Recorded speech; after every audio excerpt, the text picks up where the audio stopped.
अस्सलाम वालेकुम। So today we are going to discuss Paradise Lost by Milton और इसकी हम सिर्फ बुक वन करेंगे। ओके, सो सबसे पहले थोड़ा सा इंट्रोडक्शन कर लेते हैं। ये एक एपिक पोइम है। ओके, सो बेसिकली एपिक जो है वो एक लॉन्ग नैरेटिव पोइम होती है जिसमें एक हीरोइक फिगर की या फिर किसी सिग्निफिकेंट इवेंट की जो है स्टोरी बताई जाती है, बहुत ग्रैंड और एलिवेटेड से टोन में। और ये एपिक पोइम वाला क्वेश्चन भी बहुत ज़्यादा इंपॉर्टेंट है, बहुत सारे पास्ट पेपर्स में भी आया हुआ है। अब हम देखेंगे कि पैराडाइज लॉस्ट जो कि जॉन मिल्टन ने लिखी है, इसकी बुक वन की जो है वो समरी क्या है या स्टोरी क्या है। अगर तो आप मुस्लिम हो सो आपको पता ही होगा हज़रत आदम अलैहिस्सलाम और अम्मा हवा की स्टोरी वही स्टोरी है। मतलब ये क्रिश्चियन के पॉइंट ऑफ व्यू से देखी जाती है, मतलब लिखी गई है। So of course there is a slight difference. Okay, so हमारी स्टोरी स्टार्ट होती है जिसमें फर्स्ट हमारे पास आता है मैंस फर्स्ट डिसओबीडियंस।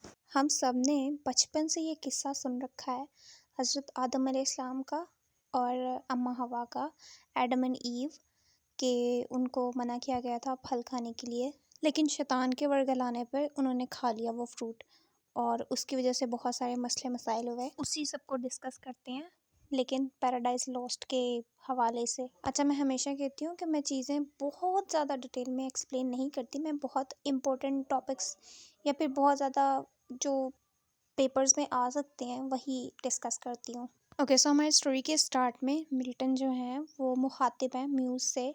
उनका नाम था Urania. So basically paradise lost में म्यूज़ जो टर्म यूज़ किया गया है ये रेफ़र करता है डिवाइन इंस्पिरेशन को और गाइडेंस को। ओके, मैं बताना चाहती हूँ कि देयर आर टोटल 9 म्यूज़ जो कि अपीयर होंगे टाइम बाय टाइम, मतलब आगे जाके। बट अच्छा खैर, तो गॉड ने मना किया होता है एडम और ईव को, जो कि एक नई क्रिएशन होते हैं, उनको मना किया होता है कि एक फॉरबिडन ट्री है, उससे आप लोगों ने फ्रूट जो है फ्रूट ऑफ नॉलेज नहीं खाना। बट जो है सैटर्न वो उनको परसुएड करता है कि नहीं, ईव को करता है, ईव को बोलता है कि नहीं तुम खाओ। अच्छा, तो इस तरह से एडम और ईव जो हैं वो फॉरबिडन ट्री का फ्रूट ऑफ नॉलेज खा लेते हैं और जिसके नतीजे में बहुत सारे चेंजेस आते हैं जैसा कि डेथ और एक किस्म की नॉलेज भी, मतलब शऊर आ जाता है आपके हैं। पहले थोड़ा कम था और वो खाने के बाद बहुत ज़्यादा उनको समझने लग जाते हैं वो चीज़ों की। खैर, सैटर्न ने उनको कहा था कि अगर तुम लोग ये फ्रूट खाओगे ना तो तुम लोग खुदा न खास्ता गॉड की तरह बन जाओगे। अच्छा, सो बुक वन में हमें ये भी पता लगता है कि जो सैटर्न है ना, एक्चुअली वो है फेंका हुआ जन्नत से, हेवन से, हेल में, बिकॉज उसमें बहुत ज़्यादा प्राइड था।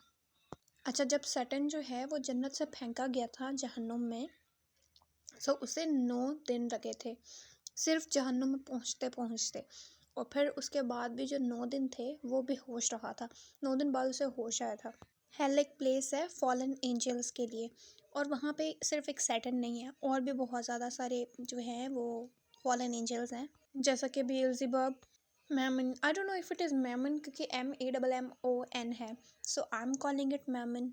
खैर, मैं भी बताऊंगी उनके नेम्स। और जो सैटर्न है वो सबका लीडर बन जाता है, और बेएल्ज़ेबब जो है वो सेकंड इन कमांड होता है, मतलब सैटर्न के बाद वो सबसे ज़्यादा वो पावरफुल होता है, एंड ऑल्सो वो उसे प्रिंस भी कहा जाता है। और हमें सैटर्न की जो हैं वो स्पीचेस भी मिलती हैं, 10 स्पीचेस उसने की थी, और दे वर ऑल अबाउट, मतलब गॉड से कैसे बदला लिया जाए, पंगा किया जाए, और सैटर्न की स्पीचेस भी बहुत ज़्यादा इंपॉर्टेंट हैं। अच्छा खैर, तो मैं गैंग का बता रही थी, वो सब ने अपने अपने पॉइंट ऑफ व्यू दिए, सैटर्न की एक पूरी आर्मी तैयार हो गई। अच्छा, उनमें से कुछ के नाम ये हैं। पहले नंबर पे तो है सैटर्न, उसे लूसीफर भी कहा जाता है।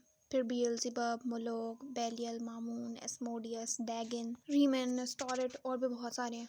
अच्छा, अब जो सैटर्न है उसका पॉइंट ऑफ व्यू होता है कि मतलब जन्नत में मैंने गॉड का सर्वेंट बन के रहना है, मैंने सर्व करना है, और जहन्नुम में जो है वो मैं लीड करूँगा, मैं लीडर हूँ, अपनी हुकूमत होगी। सो उसका ख़्याल है कि जहन्नुम में लीड करना is better than to serve in heaven. उसके पास एबिलिटी है, वो उड़ जाता है, पूरी जहन्नुम का जायज़ा लेता है, और वो कहता है कि अब हमने जंग लड़नी है गॉड के ख़िलाफ़। वो कहता है कि गॉड के ख़िलाफ़ नहीं भी तो हमने जंग लड़नी है गॉड की बनाई हुई दूसरी मखलूक के ख़िलाफ़, जो कि इंसान है। और हेल का जो कैपिटल है ना वो है पेंडिमोनियम, जो कि सैटर्न की जगह है। अच्छा, अब थीम्स की बात करें तो बहुत सारे थीम्स हैं, जैसे कि the fall of humanity, good versus evil, free will, pride and rebellion, the nature of God. अच्छा, पैराडाइज लॉस्ट के जो इम्पोर्टेंट क्वेश्चंस है ना, उसमें भी थीम काफ़ी इम्पोर्टेंट है। एंड ऑल्सो सैटर्न का कैरेक्टर, सैटर्न की कैरेक्टर एज सच के वो हीरो है कि नहीं, ये भी क्वेश्चन है कि who is the hero, Adam है, सैटर्न है, या फिर गॉड है, या मिल्टन है। काफ़ी सारे इस पे point of views and debates हैं। एंड ऑल्सो एक क्वेश्चन है कि अगर सैटर्न है तो उसको एक्सप्लेन करें। और एक मिल्टन के हवाले से क्वेश्चन है, मिल्टन का ग्रैंड स्टाइल, वो भी बहुत ज़्यादा इंपॉर्टेंट है। Thanks for watching.